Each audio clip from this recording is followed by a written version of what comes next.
For the sake of this video, I will be discussing my philosophy. My philosophy is something that I have been working on for the past years, ever since I have been teaching.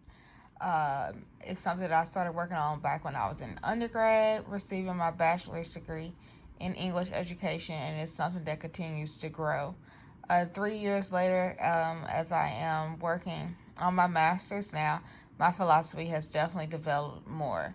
It has become very deep, and it has been influenced greatly by two philosophers, a modern one and then one of the past. But as of now, my philosophy has become shaped into a theory that I feel as if education is like an ocean. What do I mean by saying that education is like an ocean? I feel as if it is very similar. Just like with the ocean, there are many depths and layers that have not yet been discovered. We see the same in teaching. Teaching is a revolving door. Every year, I find something new that adds on to my professionalism, that adds on to my teaching ability, and even more so, that adds on to my philosophy. Just like with the ocean, there are many species, organisms, layers that have not been discovered yet, but that does not mean that they will not be discovered. Same thing with education. I feel as if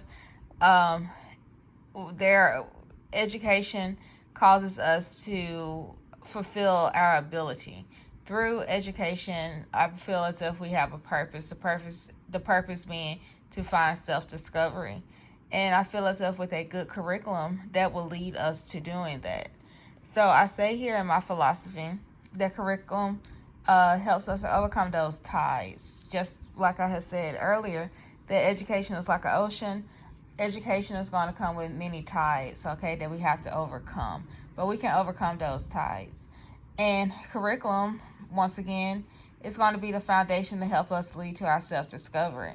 It's, to me, in my opinion, curriculum is defined as a pathway that's going to be laid for us to travel along, looking for ways to inspire ourselves and others, but most importantly, to find our purpose. My theory states that a good teacher is going to be someone that causes students to not only leave with knowledge of things like math, science, and English, but do they know themselves? When your students leave you, do they know their purpose? Have they found their destiny? Can they fulfill what is the purpose of them? Can they have that self-actualization? I believe that is definitely one of the biggest parts of being a teacher, is to help those students along that Maslow hierarchy of needs. Yes, do they have the basis, but can they reach that top? Can they reach that peak of self-actualization? And that is actually one of my goals as a teacher, is to have students to fulfill that and reach the top. Again, curriculum, along with education, is like an ocean. It is important that we have our students to leave us with proper knowledge, structure, and application from that strong curriculum so that they can reach their full potential. If not, those students are going to be left stranded and neglected at sea.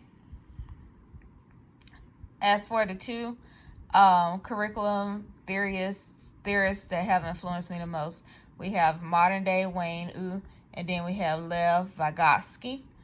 The reason why I picked Wayne Yu is because I see a lot of myself in him. He is a minority. He fights for minority children, students of color to be exact, against standardized testing. I think we all know that standardized testing is not the easiest thing, and that a lot of biases comes with standardized testing. But through this, with people like Wayne Yu, who fights to point out the biases, we can see that it is now obvious that these standardized testing are not fair.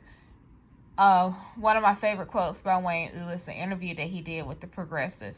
He states that, "I want an education that builds critical consciousness. I want students to get sharp political understandings of how the world works, what's wrong with it, and how they could be involved in fixing it.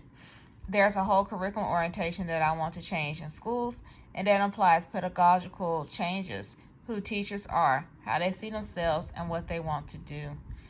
Again, that's a total parallel to my theory as a teacher. I feel as if that is our purpose as teachers, is to help cultivate those students to see who they really are, to develop their purpose, and to leave us not necessarily just knowing the things that they can be tested on, but do they know themselves?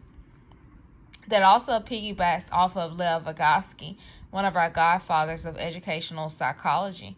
Vygotsky believed that parents, teachers, culture are all direct influences on students' lives and their thinking ability.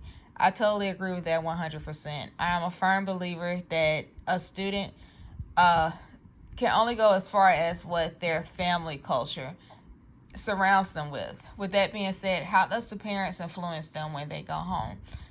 What are they helping them to cultivate what the teacher has taught them? Vygotsky says that students are going to obtain their learning ability through the adults that surround them. With that being said, we must focus on the fact that a lot of our students in today's society are not going home to the typical home where the parents are going to ask them to pull out their homework. So therefore, sometimes it calls us, the teachers, to pick up a lot of slack. But we must remember that it is our job to cultivate and to groom these students into being the best that they can be. Sometimes we might have to pick up where their parents are lacking, but that is part of our job. So in conclusion, we have that Wayne Yu is going to influence my curriculum because he is going to be an advocate for children, students of color, and he's against standardized testing. And then we are going to have we're going to have Lev Vygotsky, who is going to say that, the teacher plays a very important role because students are going to learn from those older, more mature people. And when sometimes the parents are slacking, it's the teacher's job and duty to pick up that. But needless to say, we are all working together. We all are cohabitating in this thing called education. Thus, we are like the same in the ocean, like the fish in the ocean, the organisms in the ocean. We must work together to come up with the best way possible to cultivate, encourage, and grow our students into being these great leaders of tomorrow.